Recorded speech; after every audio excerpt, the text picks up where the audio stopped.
మీ car కి best ceramic coating premier care Apexer car detailing studio for contact.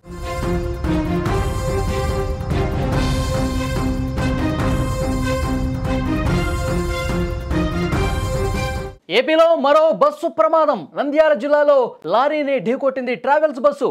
Chagalamarri మండలం మద్దూరు మెట్ట వద్ద ఈ ఘటన జరిగింది. ప్రమాదంలో డ్రైవర్కి గాయాలయ్యాయి. బస్సులో 30 మంది ప్రయాణికులు ఉన్నట్టుగా సమాచారం వస్తుంది. కొద్ది రోజులుగా మనం చూస్తున్నాం, రోడ్డు ప్రమాదాల సంఖ్య పెరిగిపోతోంది. రోజుకి ఎక్కడో ఒక చోట రోడ్డు ప్రమాదాలు జరుగుతూనే ఉన్నాయి, బస్సు ప్రమాదాలు జరుగుతూ ఉన్నాయి. రోజుకో బస్సు ప్రమాదం వార్త నిజంగా ప్రయాణం చేయాలంటే భయపడే పరిస్థితి కనిపిస్తోంది. ఇప్పుడు నంద్యాల జిల్లాలో జరిగినటువంటి రోడ్డు ప్రమాదానికి సంబంధించిన వార్త కలవరపెడుతోంది. ఈరోజు తెల్లవారుజామున నంద్యాల జిల్లాలోని అక్కడ చాగలమర్రి మండలం మద్దూరు మెట్ట ప్రాంతంలో పిఆర్ఎల్ ప్రైవేట్ బస్సు ప్రమాదానికి గురైంది. చెన్నై నుంచి కర్నూలుకి పిఆర్ఎల్ ప్రైవేట్ బస్సు ముందు వెళ్తున్న ఒక లారీని వెనక నుంచి బలంగా ఢీకొట్టింది. ఈ ఘటనలో బస్సు డ్రైవర్కి గాయాలయ్యాయి. వెంటనే స్థానికులు అప్రమత్తమయ్యారు. ప్రయాణికులు సహాయక చర్యలు కూడా చేపట్టారు. ప్రమాదం జరిగిన సమయంలో 30 మంది ప్రయాణికులు ఉన్నట్లుగా గుర్తించారు. అక్కడ వాళ్ళందరినీ కూడా సేఫ్గా ఉన్నట్టుగా తెలుస్తోంది. అదృష్టవశాత్తు ఎవరికి ఏం కాలేదు, ఎవరికి గాయాలు కూడా పెద్ద కాలేదు. వాళ్ళంతా కూడా సురక్షితంగా బయటపడటంతో అంతా ఊపిరి పీల్చుకున్నారు. ఈ బస్సు ప్రమాదం గురించి మరింత సమాచారం ఇంకా రావాల్సినటువంటి అవసరం కనిపిస్తోంది. ఎందుకంటే అతివేగం, నిర్లక్ష్యం ఇలాంటి ప్రమాదాలకు కారణమవుతున్నాయి.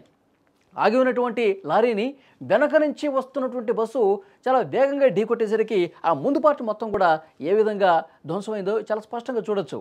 అంటే రోడ్ల మీద ప్రయాణాలు చేసేటప్పుడు డ్రైవర్లు మరి నిద్రమత్తులో ఈ ఘటన జరిగిందా, లేకపోతే అతి వేగంగా నిర్లక్ష్యంగా డ్రైవ్ చేయటం వల్ల అదుపు తప్పి ఒక్కసారిగా ఆగినటువంటి లారీని ఢీకొట్టిందా, లేదంటే పొగమంచు కారణంగా ముందు సరిగా విజువల్ కనిపించకపోవటం వల్ల ఈ ప్రమాదం జరిగిందనేది కూడా పోలీసుల విచారణలో తెలిసే అవకాశం కనిపిస్తుంది.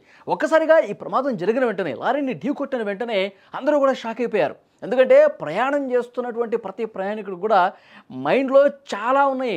ఈ మధ్యకాలంలో జరిగినటువంటి ప్రమాదాలు చాలా గుర్తొస్తూ ఉంటాయి. వాళ్ళు ప్రయాణం చేసేటప్పుడే డ్రైవర్కి చెప్తూ ఉంటారు, ప్రయాణం చేసేటప్పుడే కొద్దిగా స్లోగా పద బాబు, కొద్దిగా స్లోగా, అసలు మనకి వేగం అనేది అవద్దు, ఫాస్ట్గా వెళ్ళి మనం ఉద్ధరించాల్సింది ఏమీ లేదు, మీరు చూసుకుంటూ వెళ్ళండి అని చెప్పి ప్రయాణికులు కూడా, ఎందుకంటే వాళ్ళకు భయం ఉంది, ఒక ఆందోళన ఉంది, డ్రైవర్లకు చెప్పి మరీ ఇప్పుడు ప్రయాణం చేస్తూ ఉన్నారు. అయినప్పటికీ కూడా కొన్ని చోట్ల ఈ విధంగా ప్రమాదాలు జరుగుతూనే ఉన్నాయి. మరి దీనికి సంబంధించినటువంటి కారణం ఏంటనేది కూడా తెలియాల్సిన అవసరం ఉంది. ఈ ప్రమాదంలో డ్రైవర్కి అయితే గాయాలయ్యాయి, అలాగే ప్రయాణికులకు కొంతమందికి స్వల్పంగా గాయాలైనట్టుగా తెలుస్తుంది. పెద్ద ప్రమాదం ఏమీ లేదు, ఎవరికీ ప్రాణాపాయ పరిస్థితి ఏమీ లేదు.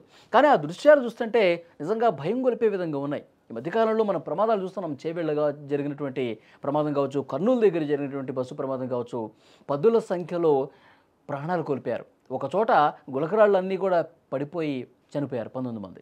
తర్వాత చేవేళ్ల బస్సు ప్రమాదం బస్సు మొత్తం కాలిపోయి చనిపోయినటువంటి పరిస్థితి. కాబట్టి ఇలాంటి విషాదకరమైనటువంటి ఘటనలు జరిగి కుటుంబాలు పూర్తిగా ఛిద్రమైపోయే పరిస్థితి ఉంది.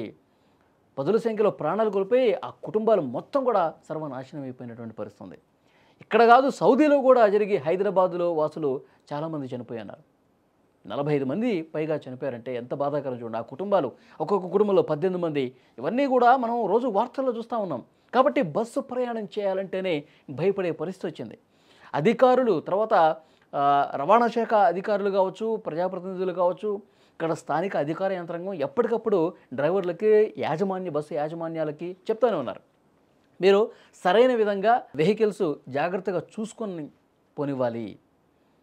ఎందుకంటే వాళ్ళు అధికారులు కూడా తనిఖీలు చేశారు. ఈ మధ్యకాలంలో నిబంధనలకు విరుద్ధంగా ప్రైవేటు ట్రావెల్స్ బస్సులు నడుస్తున్నాయి. సో వాళ్ళందరి మీద కూడా చర్యలు తీసుకుంటూ ఉన్నారు. ప్రమాదాలు జరిగినప్పుడు అధికారులు ఈ విధంగా తనిఖీలు చేసి వాళ్ళ మీద యాక్షన్స్ తీసుకుంటూ ఉన్నారు. కానీ కొంతమంది నిర్లక్ష్యం ప్రదర్శించి వాహనాలు నడపడం వల్ల కూడా ఇలాంటివి జరుగుతూ ఉన్నాయి. సో రోజు ఒకటి జరుగుతుంది, మీకు కూడా తెలుసు. ప్రతిరోజు ఎక్కడో చోట ప్రమాదాలు జరిగి మనుషుల ప్రాణాలు, ప్రయాణికుల ప్రాణాలు గాల్లో దీపంగా మారినటువంటి పరిస్థితి ఉంది. సో డెఫినెట్గా ఇక్కడ కూడా మీరు ఈ స్క్రీన్లో కూడా చూస్తూ ఉన్నారు, ఆ బస్సు ముందు పార్ట్ ఏ విధంగా ధ్వంసం అయిపోయిందో. లారీని ఢీ కొట్టడం వల్ల ఇంకా వేగం, ఒక మితిమీరిన వేగం లేకపోయిందేమో. ఈ దృశ్యం చూస్తుంటే మనకు అర్థమవుతుంది. ఒక సాధారణ వేగం ఉండటం వల్ల ముందు పార్ట్ ధ్వంసం అయింది కూడా స్వల్పంగానే కనిపిస్తుంది. అదే వేగం ఇంకా ఎక్కువ ఉంటే, 100 కిలోమీటర్లకు పైగా వేగం ఎక్కువ ఉంటే కనుక పూర్తిగా బస్సులో ఉన్న ప్రయాణికుల ప్రాణాలు ఇబ్బందికర పరిస్థితుల్లో పడేవి. కాబట్టి అది కూడా కొంత కాపాడిన పరిస్థితుంది. వెంటనే ఈ సమాచారం అందుకున్న వెంటనే పోలీసులు అక్కడికి చేరుకున్నారు. ఒక అంబులెన్స్ కూడా వచ్చింది. డ్రైవర్ గాయాలయ్యాయి. అతన్ని హుటాహుటిన ఆసుపత్రికి తీసుకెళ్లారు. ప్రయాణికులైతే నిజంగా హడలిపోయారు. అసలు బస్సు ప్రయాణాలే చేయొద్దు అని మాట్లాడుకునే పరిస్థితి వస్తుంది.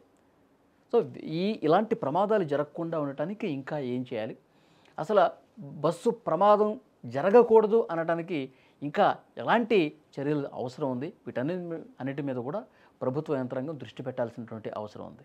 చెన్నై నుంచి కర్నూలుకి వస్తున్నాం. లారీ వాళ్ళు మామూలుగా మేము ఎప్పుడు రైట్ సైడే పోతాము.